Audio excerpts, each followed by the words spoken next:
नमस्कार, जय जय श्री सीताराम।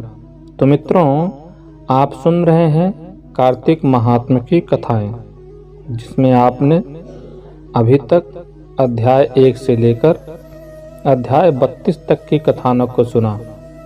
आपने अध्याय 32 में सुना कि किस प्रकार से कार्तिक व्रत करने वालों के संपर्क में आने मात्र से धनेश्वर को घोर नरक की यातनाओं से मुक्ति मिलती है और मात्र नरक के दर्शन कराकर ही प्रेत सेनापति उसे यक्षलोक में ले जाकर कुबेर का अनुचर धनक्षय बना देते हैं।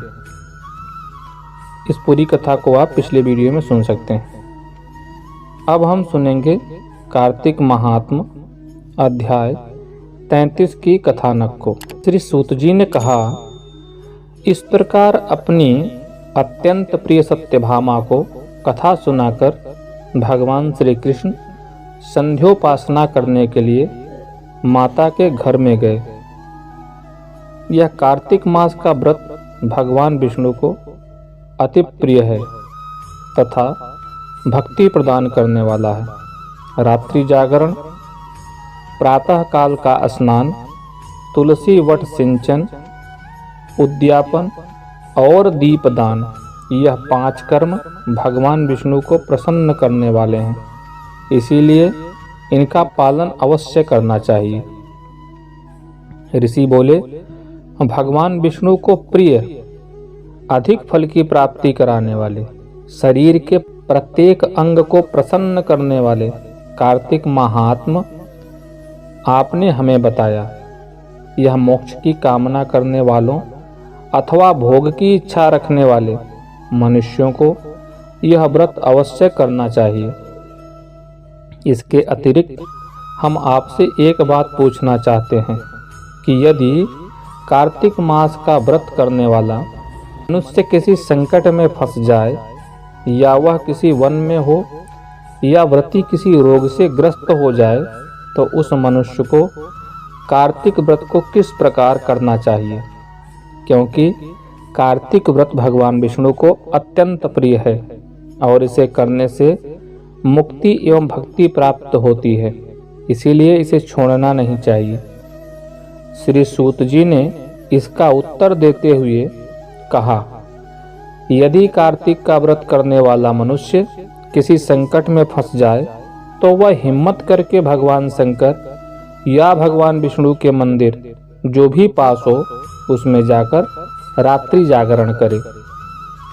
यदि व्रती घने वन में फंस जाए तो फिर पीपल के वृक्ष के नीचे या तुलसी के वन में जाकर जागरण करे।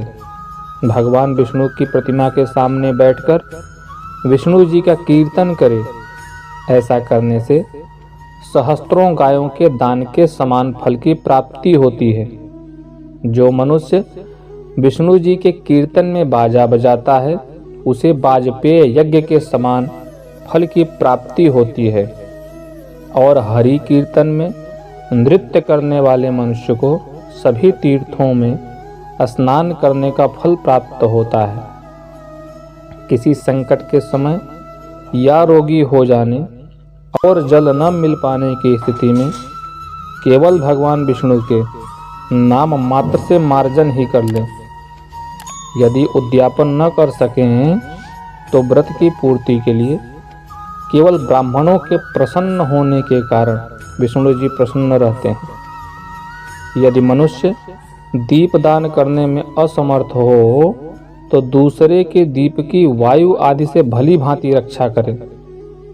यदि तुलसी का पौधा समीप न हो तो वैष्णव ब्राह्मण की ही पूजा कर लें, क्योंकि भगवान विष्णु सदैव अपने भक्तों के समीप रहते हैं। इन सब के न होने पर कार्तिक व्रत करने वाला मनुष्य ब्राह्मण, गौ, पीपल और वट वृक्ष की श्रद्धा पूर्वक सेवा करे। शौनक आदि ऋषि बोले, आपने गौ तथा ब्राह्मणों के समान पीपल और वट वृक्षों को बताया है, और सभी वृक्षों में पीपल तथा वट वृक्ष को ही श्रेष्ठ कहा है। इसका कारण बताइए। श्री सूत जी बोले, पीपल भगवान विष्णु का और वट भगवान शंकर का स्वरूप है। पलाश ब्रह्मा जी के अंश से उत्पन्न हुआ है। जो कार्तिक मास में उसके पत्तल में भोजन करता है वह भगवान विष्णु के लोक में जाता है। जो इन वृक्षों की पूजा, सेवा एवं दर्शन करते हैं उनके सभी पाप नष्ट हो जाते हैं। ऋषियों ने पूछा, हे प्रभु, हम लोगों के मन में एक शंका है कि ब्रह्मा, विष्णु और शंकर वृक्ष स्वरूप क्यों हुए? कृपया आप हमारी शंका का निराकरण कीजिए। श्री सूत जी बोले, प्राचीन काल में भगवान शिव तथा माता पार्वती विहार कर रहे थे। उस समय उनके विहार में विघ्न उपस्थित करने के उद्देश्य से अग्निदेव ब्राह्मण का रूप धारण करके वहां पहुंचे। विहार के आनंद के वशीभूत हो जाने के कारण कुपित होकर माता पार्वती ने सभी देवताओं को शाप दे दिया।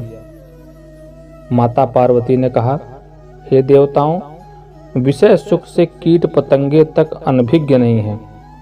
आप लोगों ने देवता होकर उसमें विघ्न उपस्थित किया है, इसलिए आप सभी वृक्ष बन जाओ। सूत जी बोले, इस प्रकार कुपित पार्वती जी के शाप के कारण समस्त देवता वृक्ष बन गए। यही कारण है कि भगवान विष्णु पीपल, शिव जी वट वृक्ष हो गए। इसलिए भगवान विष्णु का शनि देव के साथ योग होने के कारण केवल शनिवार को ही पीपल को छूना चाहिए, अन्य किसी दिन नहीं छूना चाहिए। तो मित्रों, इस प्रकार से आपने अभी कार्तिक महात्म के अध्याय 33 की कथानक को सुना। आशा है यह आपके लिए ज्ञानवर्धक रही होगी। आपकी क्या राय है कमेंट में ज़रूर बताइएगा और अपने सगे संबंधियों से साझा करना न भूलिएगा। चैनल पे नए हैं तो सब्सक्राइब करके बेल आइकन दबा दीजिए। पूरे वीडियो में बने रहने के लिए आप सभी का हृदय से धन्यवाद। नमस्कार। जय जय श्री सीताराम।